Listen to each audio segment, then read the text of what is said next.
Well, in what has become a tradition for the Ultimate Fighting Championship, they are back in the great city of Boston, holding an event around NFL playoff time and hoping to capitalize on a big audience this Sunday as TJ Dillashaw defends his UFC bantamweight title against the former champion, the king without a crown, the man who never lost the belt, Dominick Cruz. They are fighting for the undisputed 135-pound title. Hello again, everyone. I'm Ariel Helwani in Beantown. That is the man in the hat, Chuck Mindenhall. And Chuck, your eyes are not lying. I have come to Boston. I am told that a Montrealer must always represent the bleu, blanc, rouge.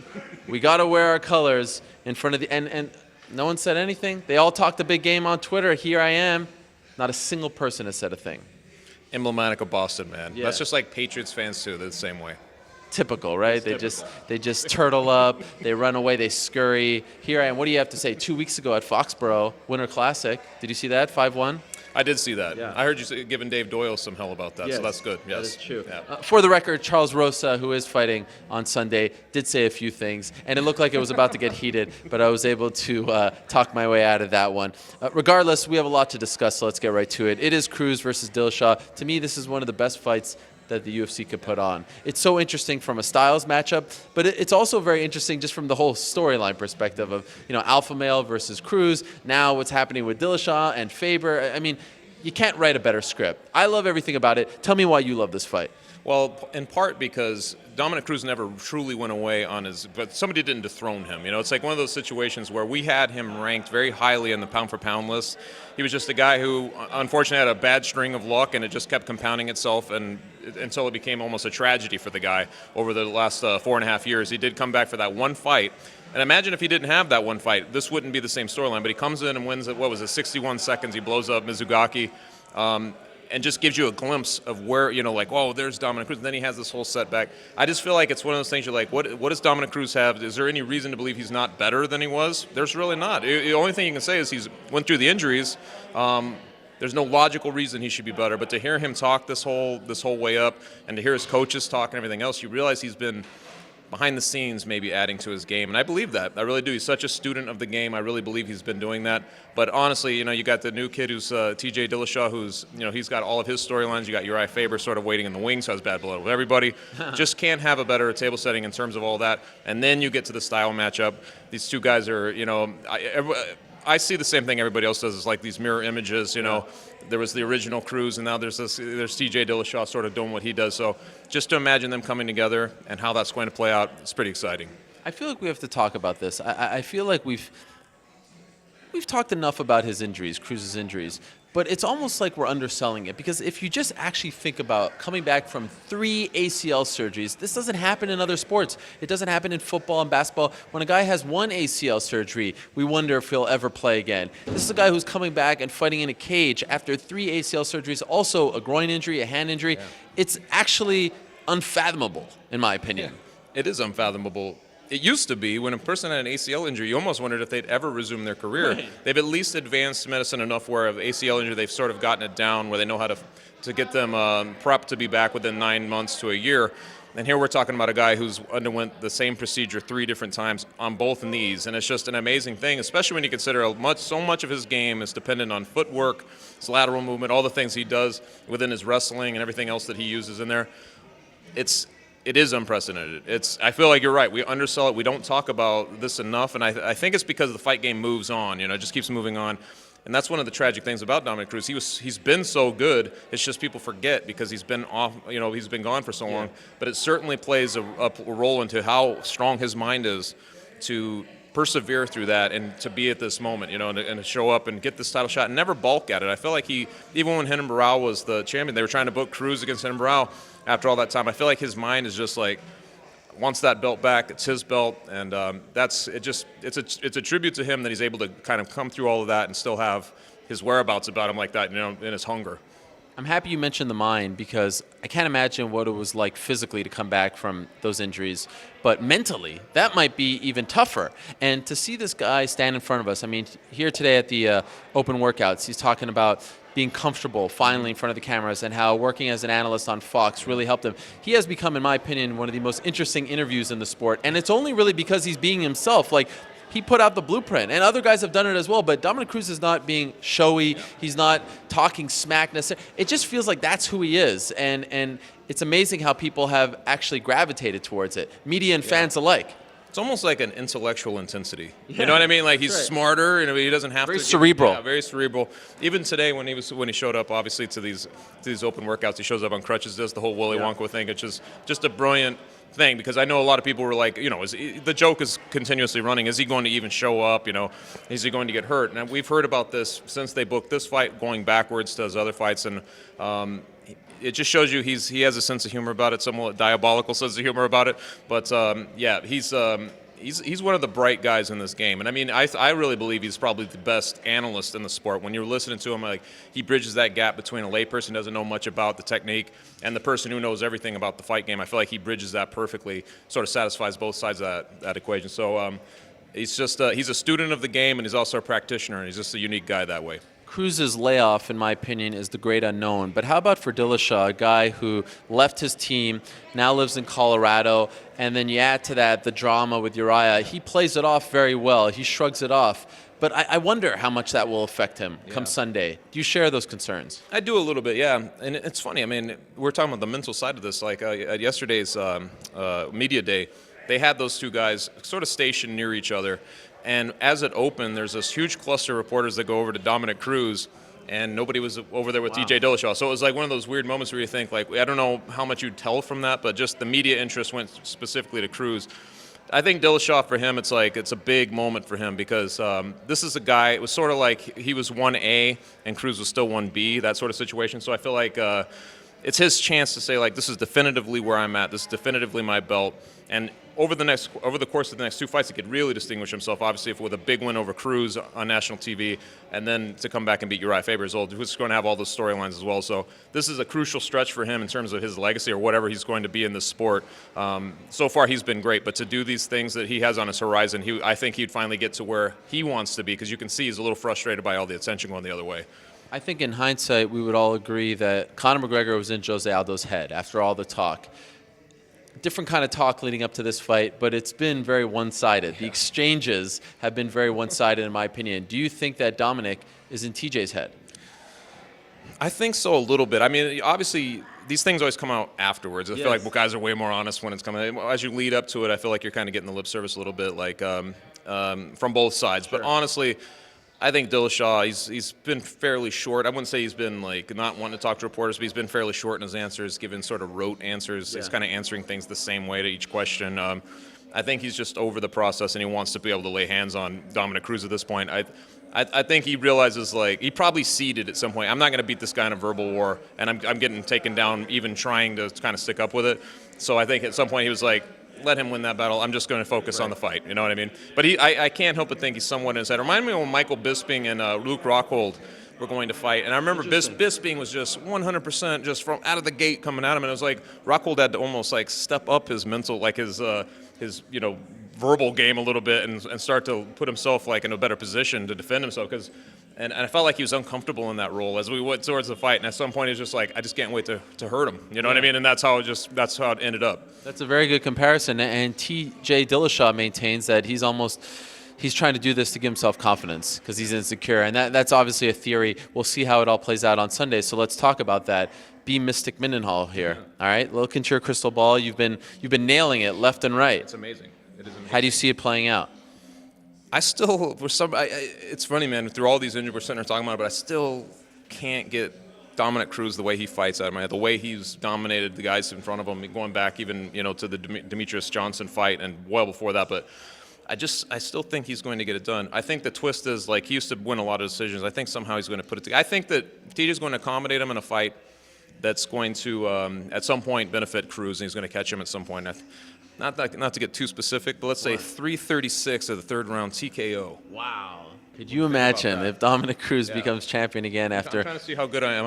Mystic Mindenhall against Mystic Mac. I want to see where my predictions are. All right, so there it is. 3:36, third round for the record. Third round. TKO. Yep. All right, let's move along now to the co-main event. It's going to be Eddie Alvarez going up against Anthony Pettis. What a nightmare 2015 was for Anthony Pettis. He ends 2014 after defeating Gilbert Melendez. Very impressive. He's on the Wheaties box and all that stuff. Comes back in March and then gets annihilated by Rafael dos Anjos and doesn't fight again. Had an injury. He was supposed to fight in July. Doesn't fight again. Here he is starting off the year against Eddie Alvarez. Eddie Alvarez has been saying all week here in Boston that his time has come and gone. Anthony's time has come and gone. That his story has been written. He got the belt. It's time to move on. He's not the same fighter. Do you agree with that? This is such a crazy fight, man. I mean, this is one of those ones that you're like, but back in the day when the partition was up, you wanted to see this fight. Like Sure. Pettis was at the top, and there was Alvarez too in Bellator. So it's cool that it's finally here. I don't know, man. I think Pettis, when I was talking, kind of talked to him. I know you did too a little bit yesterday. He's got some young dudes in his gym, and I feel like he's like sort of refiguring out his passion for the sport again. And I think maybe at some point, he was almost admitting he was getting a little complacent already just because of the Wheaties box. And he was, there was all kinds of sponsorship deals for him and everything else kind of going on all at once. And I think he began to think that he was here, you know what I mean? And then he got humbled in that fight. So in March. So I think that it's going to be one of those situations where I believe him. I think he's tuned in. I think he's ready to go. Like this is, you just get a sense of him that he's ready to like kind of prove something again. I think that's a great call. I actually disagree with Eddie. I feel like something changed. You could tell there's an edge. He had that belt for a cup of coffee, essentially. And this is a guy who was striving for it. And you remember what happened with him and the whole UFC 125 situation. He was supposed to fight for the belt, and they fight to a draw, Maynard and Edgar. And then he loses to Clay Guida. I mean, he had it for just essentially a few months. I feel like that will end up being a blessing for him, that he has found that hunger. He's no longer complacent. He's not obsessed with Wheaties boxes and Reebok and all that stuff. So I appreciate what Eddie Alvarez is doing, but I don't actually think factually that it is accurate. Who are you favoring in this one? Like I was saying, I love Eddie Alvarez too, and I think he's got so many different ways to win. But I'm still kind of favoring Pettis in this one for the very reasons I said. I just feel like he's kind of went back to basics a little bit. I think, he's called Showtime. I think he really wanted to go in there and actually put on a show each time, and was contemplating how am I going to put on a show. I think this time he may take those opportunities to do that. I think Eddie Alvarez will give him those opportunities, but I think he's going to get the job done first. I think that's first on his mind, is get the job done, get the W, try to get back into a position to get his belt back. So I'm leaning towards him just based on motivation and his own motivation and training in this fight. So I think he's going to be the one to get it done. And no secret, I love the storylines surrounding the fights, and this one has a couple of interesting ones as well. For Eddie, leaves Florida, goes back home. He's now training with the likes of Mark Henry and Frankie Edgar. He had recently retired fighter Frankie Perez here with him at the open workout. And then for Anthony, I think he's starting to figure out how to better train as well, because he has been injury prone. Now training with Izzy Martinez, wrestling coach for the likes of John Jones and Holly Holm. And he's been talking about this for a while, but is finally doing it. He feels, much like boxers do, the training camp has to revolve around him. He can't just be another guy in the gym, because that's how you get hurt, and that's how he was getting hurt. Now the training camp revolves around him. He has his own gym. Duke Roufus comes to his own gym. It's one-on-one. And I think that's almost the evolution of the sport, because we're hearing other guys talk about that as well.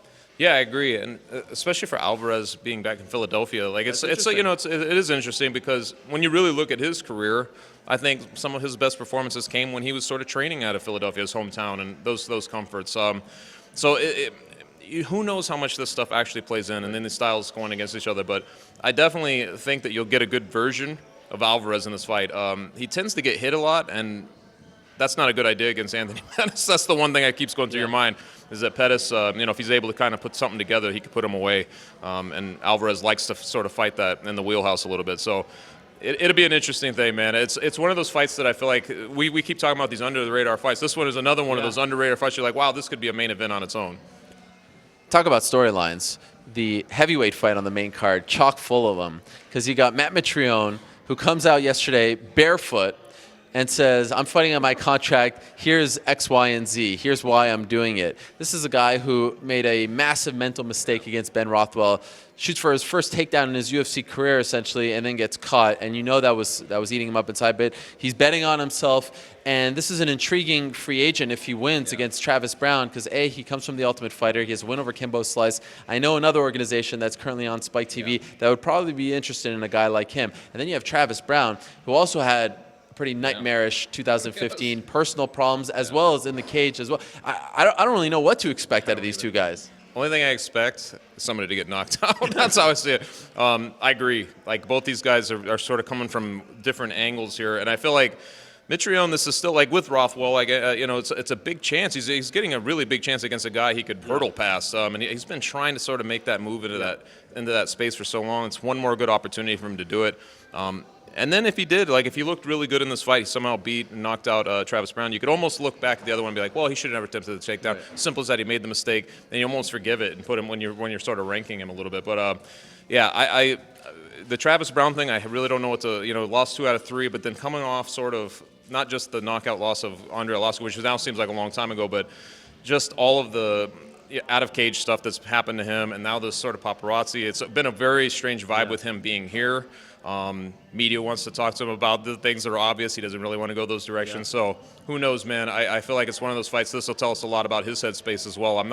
I couldn't get a real gauge of how he's sort of thinking of this.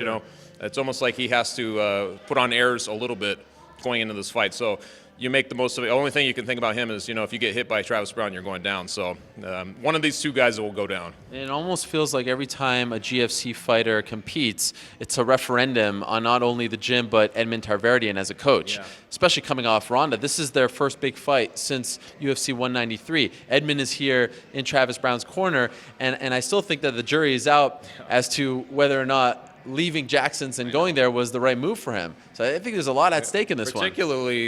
Particularly just the way things have played out over the last few months. I mean, it's just there's a dark cloud hanging over the whole situation, I feel like, at this point. But maybe he's the first, break of day here to kind of get through. I know that they're looking at it like it's a new year, and they kind of want to start erasing what happened and building it for this year. So we'll see what happens. You know how it is when you start to feel that there's problems in a camp, and they're really problems that have to be addressed on a bigger level. They just can't be like shooed away.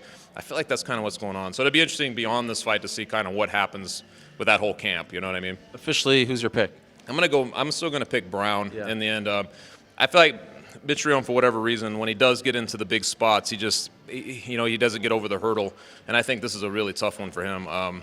I just think I just think that Brown is. Look at Matt Brown. You just said Matt Brown. This is a one-track mind. I just think the spirit of Matt Brown is going to override. No, I just think that Brown's going to land the shot and it's going to put him down. It's just to me it's sort of a crapshoot, but I think he's got more skills too. I think he'll be the one, probably a first-round KO of some TKO or KO. Let's round out the main card before we go. Francisco Trinaldo against Ross Pearson. Your pick? I'm going to go with Pearson, but I tell you what. Trinaldo, it's one of those fun, these are the guys that you're always like, maybe this is a big coming out party because he's sort of been, he's been put together a really nice resume. He's winning some fights, putting himself in a position to be here, and I feel like this is his first good, like, hurdle name guy that he can sort of get the chance to showcase against. So it might be interesting. I think he may be the guy that sort of shows up that like sort of steals the show in some way. But I'm still going to go with Pearson, man. He's so heavy-handed. I feel like Trinaldo does get hit a little bit. So I think that Pearson probably gets it done with his fist, on the feet. All right, that does it for us. From Boston, it does not get much better than Dominick Cruz versus TJ Dillashaw. In my opinion, this is a fight that we've been talking about since Memorial Day 2014, UFC 173, when TJ shocked the world and became the UFC bantamweight champion. But you can't be the undisputed champ, in my opinion, until you beat Dominick Cruz. That goes down this Sunday at the TD Garden here in Beantown. Go Habs, go. Thank you for watching our coverage up until this point. We'll be back Fight Night for a lot more post-fight reaction and more, so don't go anywhere. Until then, enjoy the fights. We'll see you Sunday night.